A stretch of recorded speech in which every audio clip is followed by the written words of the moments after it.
Assalamualaikum anak-anak ibu semuanya. Pada pertemuan kali ini kita akan belajar mengenai materi ketentuan pernikahan dalam Islam. Tujuan pembelajaran yang pertama menjelaskan tentang pengertian pernikahan, dan yang kedua menjelaskan dalil nakli pernikahan, dan yang ketiga menganalisis ketentuan pernikahan dalam Islam, dan yang keempat menyimpulkan hikmah pernikahan dalam Islam.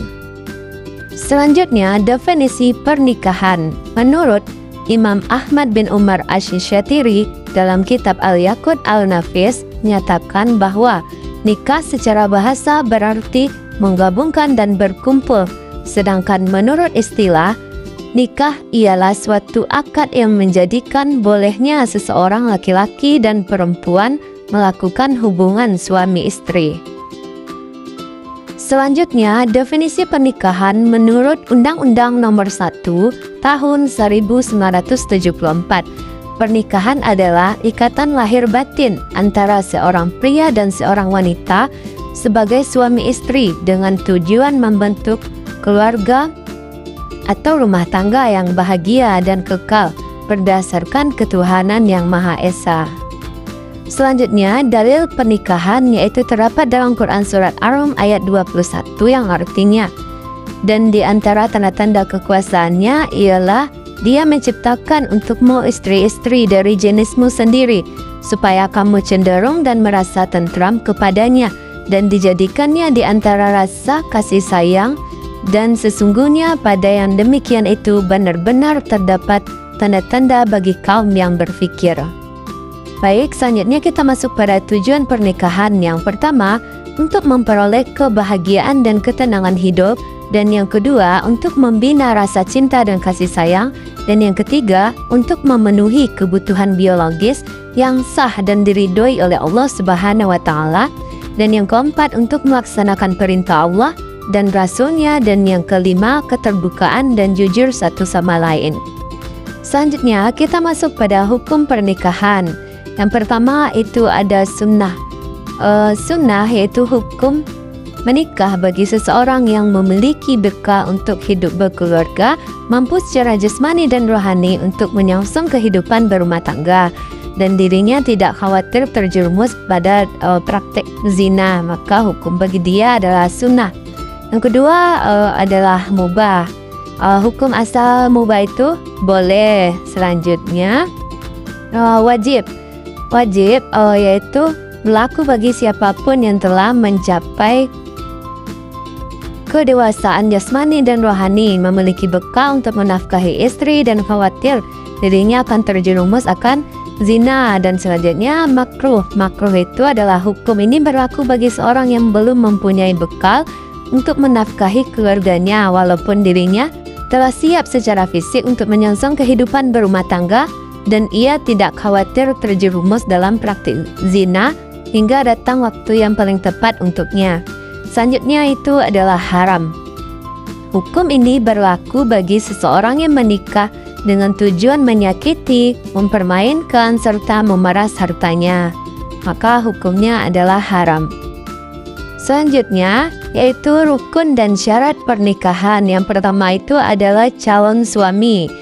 Ada syaratnya. Yang pertama, calon suami benar-benar laki-laki. Yang kedua, calon suami bukanlah orang yang haram dinikahi. Dan yang ketiga, tidak terpaksa.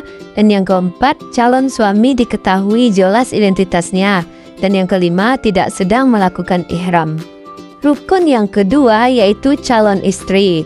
Calon istri ini juga memiliki beberapa syarat. Yang pertama, benar-benar perempuan, dan yang kedua, bukan wanita yang haram dinikahi, dan yang ketiga, itu jelas identitasnya, dan yang keempat, itu tidak sedang melakukan ihram atau dalam masa iddah. Yang ketiga itu adalah wali. Syarat menjadi wali pernikahan ialah sebagai berikut.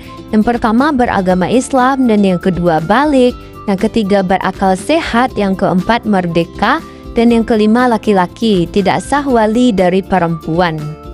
Selanjutnya, rukun yang keempat itu adalah 2 orang saksi, yang mana syaratnya itu yang pertama Islam, yang kedua balik atau sudah dewasa, dan yang ketiga berakal sehat, yang keempat merdeka, dan yang kelima laki-laki.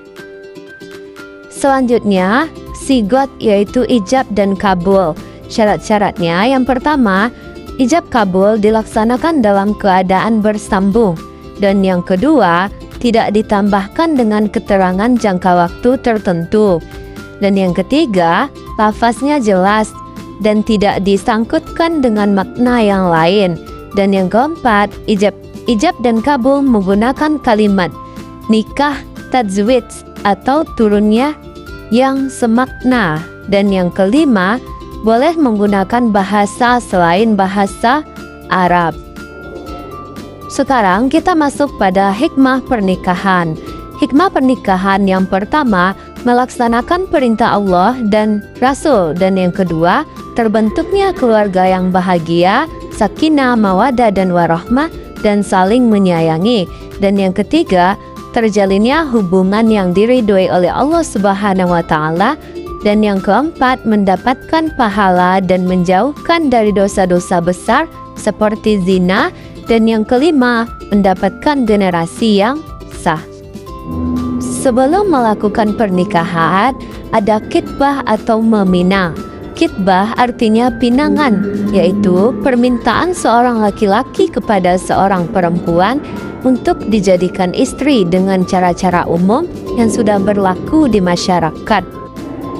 Di dalam pernikahan ini, khitbah tersebut ada yang harus diperhatikan dalam melakukan pernikahan, yaitu cara memilih pasangan dalam pernikahan. Yang pertama, harus melihat hartanya, yang kedua, keturunannya, dan yang ketiga, kecantikan atau ketampanannya, dan yang keempat, agamanya. Dari yang empat ini, yang paling kita lihat itu adalah agamanya. Mungkin cukup sekian pembelajaran kita pada kali ini. Semoga kita bisa memahami pembelajaran ini. Dan sampai jumpa untuk anak-anak ibu minggu depan.